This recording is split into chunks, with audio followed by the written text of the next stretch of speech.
this is my daughter Allie, and the reason I asked her to come up, my wife is here too. This for the McKeown family. This was our 1,000th Division I game today as a head coach, and I'm just really blessed and blessed to have a great family that supports me, that I'm able to do this for 30-some years. So, you know, I feel really, really blessed. And because she's going to be a great player, man, we're just getting started, you know, McKeown's. So, appreciate it. Yeah, thank you. Okay. Great game, you know, great effort by our team. Kind of put everything together. We've been piecing through quarters over the last month, and it just, you know, we just handled everything today. I just thought, you know, I know we had some turnovers, but, you know, I thought defensively it was probably our most aware we were, who the best players were. We, you know, Palace on the glass was a special performance. You know, I don't care if you're watching the NBA or the NCAA or the CYO.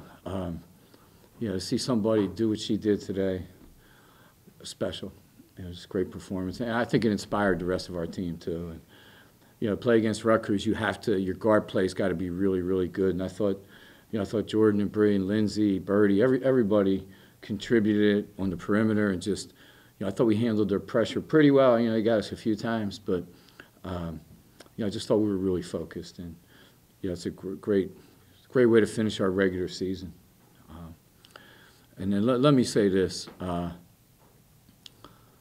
Look forward to your questions, but let me say this.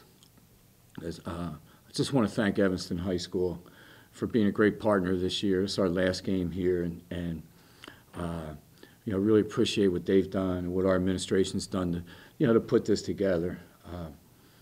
And you know, it's been really, really important that our players feel like, and it showed today. You know, the crowd, and you know, it just felt like they, you know, and our players do. They appreciate everything ETHS has done. Again, in this, you know, it's been a year thing, and you know, not easy for them too, because they have, you know, all their sports, all their teams. So again, just want to thank them, and open up to any questions. So in the preseason, when you talked about the style of play you expected from your team, like your optimistic self, like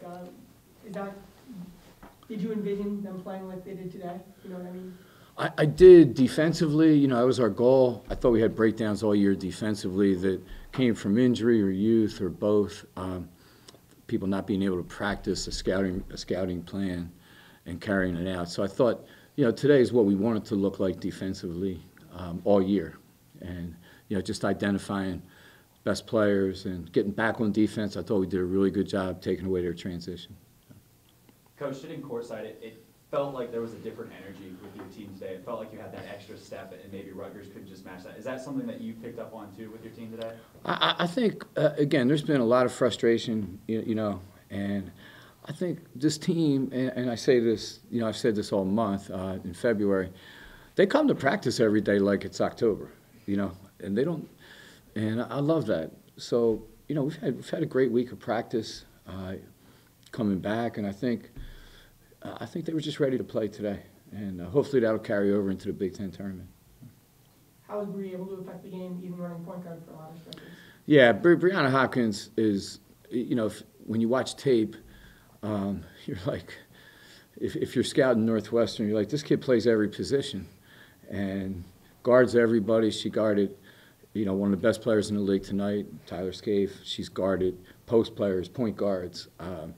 So she's tired after games, you know. And she hit a big shot, you know, on the wing there late when they had kind of made a run, and just made really good glue plays for us, where, you know, connected the dots with her teammates.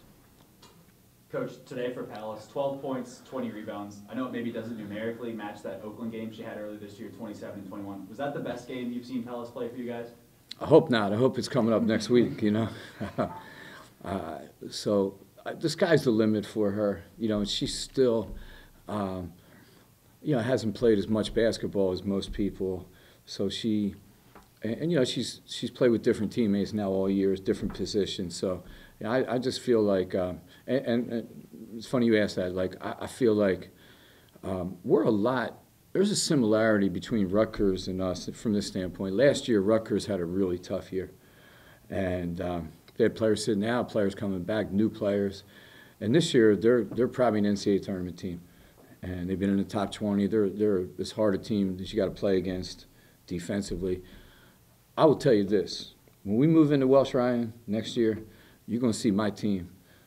You're going to see us play, and you're going to see the depth, and you're going to see us be a top 20 team again. So look out. Don't schedule us next year if you don't have to.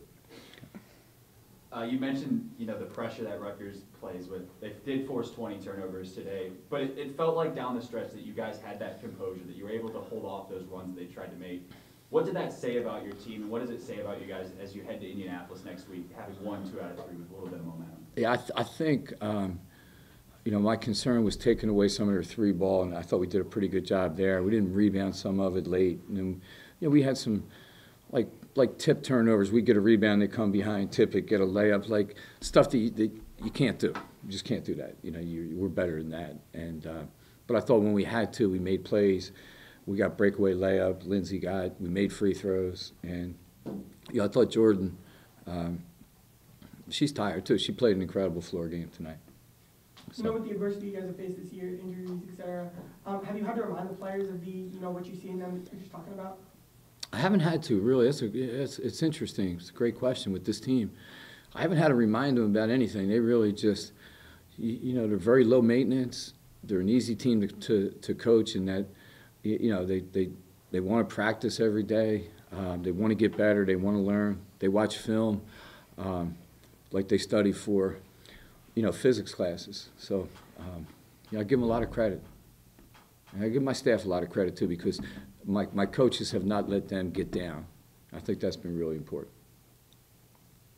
Wisconsin up next for you guys, Coach. First game of the Big Ten tournament. 2 years ago, you guys made a run to the semifinals from this exact position. 4 conference wins, 12 seed, beat Wisconsin on the first day. Last year, you got a win in the Big Ten tournament. What is the mindset for you guys as you head to Indianapolis? Play Wisconsin on the first day, Minnesota potentially the second day. Yeah, I think you can never. I've been in enough of these. Coach Stringer also, she's going for her 1,000th win, not just her 1,000th game. So a lot of respect for her. And, Wisconsin, we had 2 really, really good battles with. We split. So, I think it should be a great game. And that's the only thing we have on our plate right now. And everybody's 0-0. So, I think the momentum we got 2 years ago in that tournament is something that we'll draw on. And, Palace played in that. Rhodey played in that, played great. So we have people that were part of that. And that in itself was an incredible run. We just kind of ran out of gas against Maryland. Remember that? Yeah. That's good. Guys, thanks so much. Appreciate it. Thanks.